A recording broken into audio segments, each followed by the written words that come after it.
നമസ്കാരം. കനകക്കുന്ന് കൊട്ടാരവളപ്പിൽ മോട്ടോർ വാഹന വകുപ്പ് സംഘടിപ്പിച്ച പുതിയ വാഹനങ്ങളുടെ ഫ്ളാഗ് ഓഫ് ചടങ്ങിൽ മന്ത്രി ഗണേഷ് കുമാർ ഇറങ്ങിപ്പോയ സംഭവം വലിയ വിവാദമായിരുന്നു.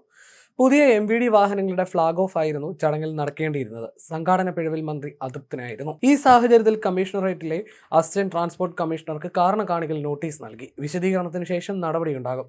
52 വാഹനങ്ങളുടെ ഫ്ളാഗ് ഓഫിനായിരുന്നു മന്ത്രി എത്തിയത്. എന്നാൽ പരിപാടിയിലെ സംഘാടനത്തിലെ പിഴവ് കണ്ട് മന്ത്രി ക്ഷുഭിതനായി ഇറങ്ങിപ്പോവുകയായിരുന്നു.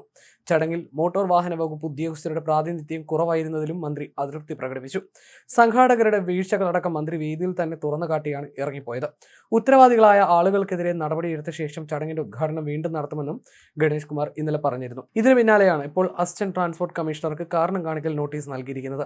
അസിസ്റ്റന്റ് ട്രാൻസ്പോർട്ട് കമ്മീഷണർ ജോയിയാണ് ആരോപണ വിധേയൻ. എല്ലാ അർത്ഥത്തിലും ചടങ്ങ് പാളിയെന്നാണ് ഗതാഗത മന്ത്രിയുടെ വിലയിരുത്തൽ. കനകക്കുന്നിലെ കൊട്ടാരത്തിന് മുന്നിലാണ് പരിപാടി ആസൂത്രണം ചെയ്തത്. എന്നാൽ കൊട്ടാരവളപ്പിലെ ടൈൽ ചീത്തയാകുമെന്ന ന്യായത്തിൽ അതവിടെ സംഘടിപ്പിക്കാൻ ടൂറിസം വകുപ്പ് തടസ്സം നിന്നതായി സൂചനയുണ്ട്. ഇതിനുശേഷം പരിപാടി നിശാഗന്ധിയിലേക്ക് മാറ്റി. അവിടെ അത്ര മികച്ച സൗകര്യം ഉണ്ടാക്കാനും കഴിഞ്ഞില്ല. ഇതാണ് മന്ത്രിയെ പ്രകോപിപ്പിച്ചത്. പല ഉദ്യോഗസ്ഥരും സ്ഥലത്തേക്ക് എത്തിയിട്ടും പുറത്തേക്ക് വരാതെ വാഹനങ്ങളിൽ തുടർന്നതായി മന്ത്രിക്ക് സൂചനകൾ കിട്ടിയിട്ടുണ്ട്. മന്ത്രി വരുന്ന ഗൗരവം ഉദ്യോഗസ്ഥർ ഉൾക്കൊണ്ടില്ലെന്നതാണ് പ്രകോപന കാരണം. ആളൊഴിഞ്ഞ കസേരകൾ തന്റെ പരിപാടിയിൽ പാടില്ലെന്ന സന്ദേശം കൂടിയാണ് മന്ത്രി നൽകുന്നത്. ഗതാഗത കമ്മീഷണറേറ്റിലെ ഉദ്യോഗസ്ഥർക്കായിരുന്നു ചടങ്ങിന്റെ ചുമതലകൾ നൽകിയിരുന്നത്.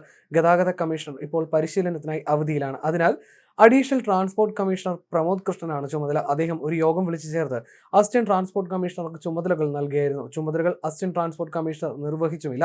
ഇതാണ് ചടങ്ങിന് പ്രശ്നമായത്. അതേസമയം മന്ത്രിയുടെ നടപടിക്കെതിരെ ഉദ്യോഗസ്ഥരുടെ വാട്സ്ആപ്പ് ഗ്രൂപ്പിലും പ്രതിഷേധമുയരുന്നുണ്ട്. ചടങ്ങിൽ മന്ത്രിയുടെ പേഴ്സണൽ സ്റ്റാഫ് അംഗങ്ങളും ചില പാർട്ടിക്കാരും മാത്രമാണ് ഉണ്ടായിരുന്നത്. വിവിധ RT ഓഫീസുകളിലെ ഉദ്യോഗസ്ഥരെ പോലും സംഘടിപ്പിക്കാൻ സാധിച്ചില്ല. KSRTC ചടങ്ങുകളിലുണ്ടായ ഉദ്യോഗസ്ഥ പങ്കാളിത്തം പോലും MVD പരിപാടിയിൽ ഉണ്ടായില്ലെന്നാണ് പ്രധാന ആരോപണം.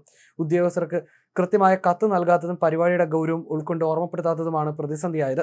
എൻഫോഴ്സ്മെന്റ് പ്രവർത്തനങ്ങൾക്കായാണ് 52 വാഹനങ്ങൾ വാങ്ങിയത്. ധനവകുപ്പിൽ മന്ത്രി ശക്തമായി സമ്മർദ്ദം ചെലുത്തിയാണ് വാങ്ങാനുള്ള പണം അനുവദിച്ചത്. അത്രയും പ്രാധാന്യമുള്ള ഒരു പരിപാടിയായിരുന്നു ഗതാഗത മന്ത്രിക്ക് കനകക്കുന്നിലേത്.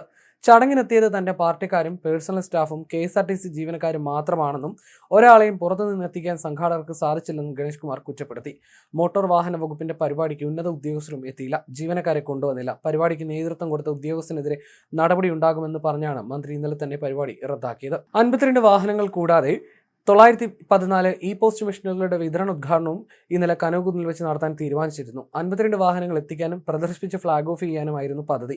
മന്ത്രി 4 മണിക്ക് തന്നെ എത്തി. പക്ഷേ മന്ത്രി പറഞ്ഞ സ്ഥലത്തായിരുന്നില്ല വാഹനങ്ങൾ. ഇതോടെ മന്ത്രി അസ്വസ്ഥനാകുകയായിരുന്നു.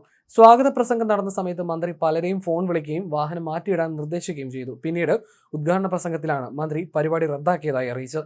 എത്തിയ എല്ലാവരോടും മന്ത്രി ക്ഷമ പറയുകയും ചെയ്തു. വാഹനങ്ങൾ ക്രമീകരിച്ചത് ശരിയായില്ല, പൊതുജനങ്ങൾ കാഴ്ചക്കാരെ എത്തിയില്ല, മോട്ടോർ വാഹന വകുപ്പിലെ ഉന്നത ഉദ്യോഗസ്ഥർ പോലും പങ്കെടുത്തില്ല എന്നതൊക്കെയാണ് മന്ത്രിയെ ചൊടിപ്പിച്ചത്. സംഘാടനത്തിൽ വൻ വീഴ്ചയെന്നും മന്ത്രി പ്രസംഗത്തിൽ പറഞ്ഞു. Vattiyoorkavu MLA VK പ്രശാന്തും ചടങ്ങിനെത്തിയിരുന്നു.